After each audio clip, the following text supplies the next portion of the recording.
Hello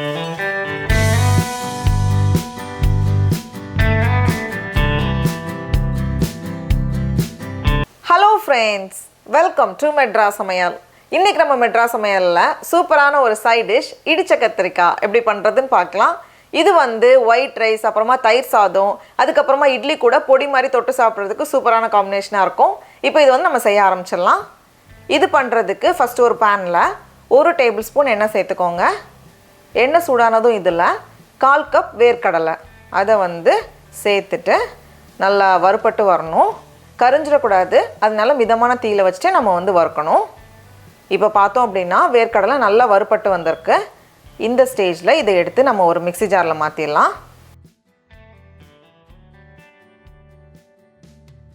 இப்போ அடுத்தது இதே எண்ணெயில் 5 பல் பூண்டு அதை வந்து லைட்டாக இடித்து எடுத்துகிட்டு வந்திருக்கேன்.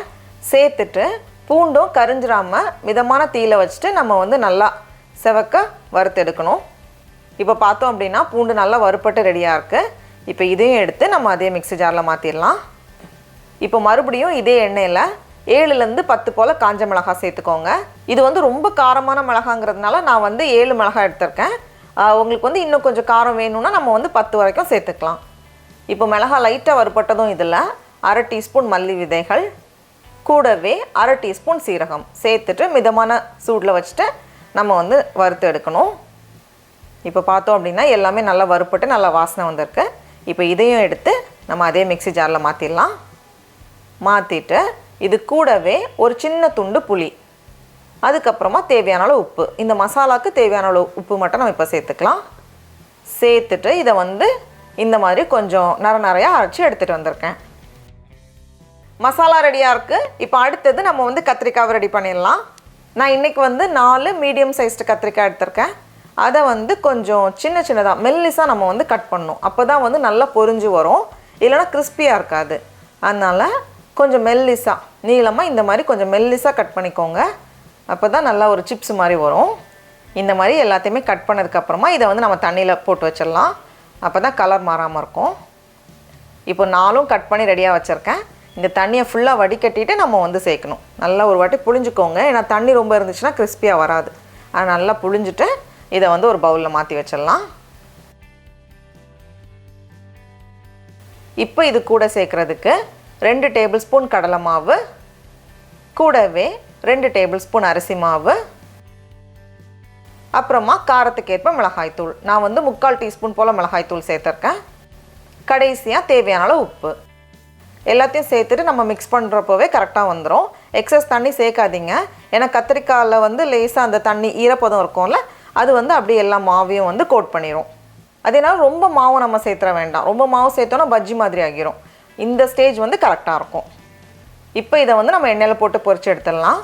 எண்ணெய் வந்து கொஞ்சம் சூடாக இருக்கணும். குறைவான சூடில் இருந்துச்சுன்னா நிறைய எண்ணெய் குடிக்கும், நல்லா கிறிஸ்பியாக வராது. அதனால கொஞ்சம் சூடாக வச்சுக்கோங்க. போட்டதுமே அந்த மாதிரி பபிள்ஸ் எல்லாம் வரதில்ல, கொஞ்சம் இந்த ஸ்டேஜ் இருக்கணும். நான் வந்து 2 பேட்சாக பொரிக்க போகிறேன். ஒரே டைம் நம்ம ஃபுல்லாக சேர்த்துட்டாலும் பொரிஞ்சு வராது. இப்போ பார்த்தோம் அப்படின்னா நல்ல ஒரு மொறுமொறுப்பு தன்மையோட சூப்பராக ஒரு சிப்ஸ் மாதிரி வந்திருக்கு. இதை எடுத்து நம்ம வெளியே வச்சிடலாம். அந்த எண்ணெய் ஃபுல்லாக வடிகட்டிக்கோங்க. அதே நேரம் கரிஞ்சிடக்கூடாது. கரிஞ்சிடுச்சு அப்படின்னா ரொம்ப கசப்பு தன்மை வந்துடும். அதனால கொஞ்சம் நின்று நிதானமாக பொரிஞ்சு வரப்போ நல்ல கிறிஸ்பியாக வரும். அதே மாதிரி அடுத்த பேட்சையும் பொரிச்சு ரெடி பண்ணி வச்சுருக்கேன். இப்போது நம்ம ஸ்டவ் ஆஃப் பண்ணிவிட்டு இதே எண்ணெயில் ஒரு கொத்து கருவேப்பிலை இலை அதை சேர்த்துட்டு நல்லா பொரிஞ்சு வந்ததும் அதையும் எடுத்து நம்ம வெளியே வச்சிடலாம். இப்போ நம்மளோட கத்திரிக்காய் பார்த்தோம் அப்படின்னா நல்ல ஒரு சிப்ஸ் மாதிரி இருக்குது. இதை வந்து நம்ம சும்மாவே சாதத்தோடு வந்து சாப்பிட்லாம், ரொம்ப நல்லாயிருக்கும். இப்போது பேர் வச்சது மாதிரி கத்திரிக்காவை நம்ம இடிக்க வேண்டியது தான். அது அப்படியே எல்லா கத்திரிக்காயும் உள்ளே சேர்த்துட்டு பல்ஸ் மோடில் ஒரு 2-3 வாட்டி நம்ம வந்து அரைச்சிட்டோம் அப்படின்னாலே இந்த மாதிரி சூப்பராக வந்துடும். ஃபுல்லாக அரையணும்னு அவசியம் இல்லை, 1-2 கத்திரிக்காய் அடிப்படாமல் இருந்தாலும் ஓகே தான். நம்ம வந்து எண்ணெயை வந்து கரெக்டான சூடில் வைக்கலன்னா ரொம்ப சாஃப்டாக இருக்கும். அப்போ வந்து நம்ம அரைக்கும் போது அவ்வளோ நல்லா இருக்காது. அதனால் இந்த ஸ்டேஜ் வந்து கரெக்டாக இருக்கும். இந்த மாதிரி நம்ம பொரிச்சு எடுத்தோம்னா சூப்பராக வந்துடும். இப்போ இது மேலே நம்ம பொரிச்சு வச்சுருந்தோம்ல கருவேப்பிலையில், அதையும் லைட்டாக க்ரஷ் பண்ணி நம்ம சேர்த்துட்டோம் அப்படின்னா நல்ல வாசனையாக சூப்பராக ரெடி ஆகிரும். பாருங்கள் எவ்வளோ சூப்பராக இருக்குன்னு. டடா, நம்மளோட இடித்த கத்திரிக்காய் பொடி ரெடியாக இருக்குது. இப்போ இதை நம்ம டேஸ்ட் பண்ணி பார்க்கலாமா? ரொம்ப ரொம்ப நல்லாயிருக்கு. இது வந்து நம்ம ஒரு 4-5 நாள் வச்சு பயன்படுத்தலாம். தண்ணி படாமல் பார்த்துக்கணும். நீங்களும் கண்டிப்பாக இந்த ரெசிபியை வீட்டில் செஞ்சு பாருங்கள். உங்களுக்கு இந்த வீடியோ பிடிச்சிருந்துச்சுன்னா மெட்ராஸ் சமையலுக்கு சப்ஸ்கிரைப் பண்ணுங்கள்.